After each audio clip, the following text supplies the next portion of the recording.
একাদশ শ্রেণীর ছাত্রীর দেহ উদ্ধার, পলাতক প্রেমিক।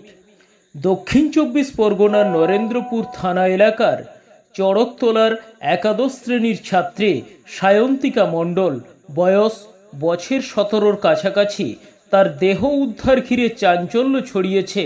বুধবার বিকেলে এই ঘটনায় রীতিমতো শোক ও আতঙ্ক ছড়িয়েছে গোটা এলাকায়।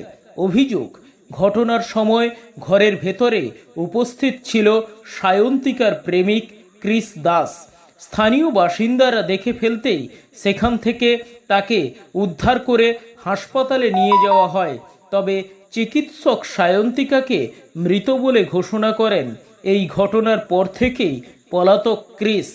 পুলিশ সূত্রে জানা গিয়েছে, সায়ন্তিকার সঙ্গে প্রতিবেশী ক্রিস দাসের সম্পর্ক তৈরি হয়েছিল কিছুদিন আগে।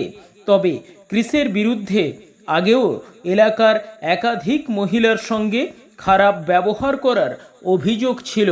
স্থানীয়রা জানাচ্ছেন, মহিলাদের দেখিয়ে হস্তমৈথুন্য করার মতো জঘন্য কাজও সে করত।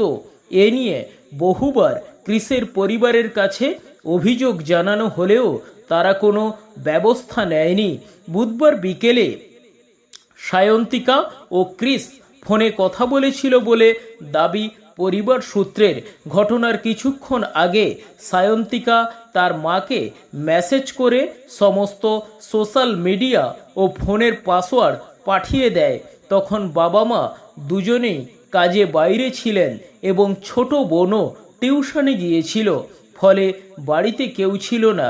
এক প্রতিবেশী মহিলা প্রথম সায়ন্তিকাকে খাটে শোয়ানো অবস্থায় দেখতে পান। তখনই তার পাশেই বসেছিল ক্রিস। এরপরেই গোটা ঘটনা প্রকাশ্যে আসে। বলি, বাপ হিসাবে যদি কিছু বলার থাকে, যদি অন্যায় করে থাকে, আইন আছে, আইন যেটা ভালো বুঝবে। আমার ছেলে বলে আমি তাকে ক্ষমা করব না। যদি আইনের জায়গায় থাকবে, আমি আমার জায়গায় আছি। আমার ছেলেকে কোনো রকম স্যাক্রিফাইস নেই। যদি অন্যায় প্রমাণিত হয়, যেটা আপনারা আইনত ব্যবস্থা হয়, সেইটুকুই করবে। আমি দেখেছি ঘরের ভিতরে দুম করে একটা আওয়াজ হলো, আমি ঘরের ভিতরে গিয়ে ঢুকে দেখি ও মেয়েটা খাটের মধ্যে শোয়া রয়েছে, এতটা অবধি বিছনার মধ্যে এরকম করে শুয়ে রয়েছে, চোখটা বার হয়ে রয়েছে আর পাটা বিছনার তলায় ঝুলছে। আর ছেলেটা মুখে জল ছিটা মারছে আর পেটে হাত দিয়ে একটা ওড়না দিয়ে উপরে হাত দিয়ে এরকম ডাকছে ওর নাম ধরে, দুষ্টু দুষ্টু করে। ছেলেটা ক্রিস, ওই মাথায় বাড়ি। ছেলেটা এলো বা জানতে পারলো কি করে? আওয়াজ হয়েছে তখন জানতে পেরেছি। খুব বাজে। আমার বাড়ির পাশে থাকে ছেলেটা খুব বাজেভাবে কথাবার্তা বলতো মেয়েটাকে বলতো যে তোকে মার্ডার করে দেবো, তোকে খুন করে দেবো, তোকে মুখে অ্যাসিড ছুঁড়ে দেবো, এরকম বলতো কথা। তুই অন্য ছেলে পেয়ে গেছিস, এসব করে কথা বলতো, ভুলভাল কথা বলতো। আমি শুনতাম, আমি পাশে ওর বাড়ির পাশেই আমার রান্নাঘর। আচার আচরণে কোনো আচার আচরণ মানে খুব বাজে, আমরা সব জানি। অসভ্য খুব ছেলে, নেশাখোর, অসভ্যতামিও করতো, খুব অসভ্যতামি করতো জানলা দিয়ে। যখন ঢুকি আমি তখন দেখছি ও ওইভাবেই চোখটা উল্টে আছে, হাফ মানে বিছানায় হাফ নিচে। ছেলেটা ওরকম জল দিচ্ছে দূর থেকে ছিটে ছিটে, তাও ওকে ডাকছে, মানে এই ওঠ না এরকম করছে। এরকমই দেখেছি ঢোকার। কি করে জানলি যে ও এরকম গোলায় দড়ি দেবে বা কি করবে?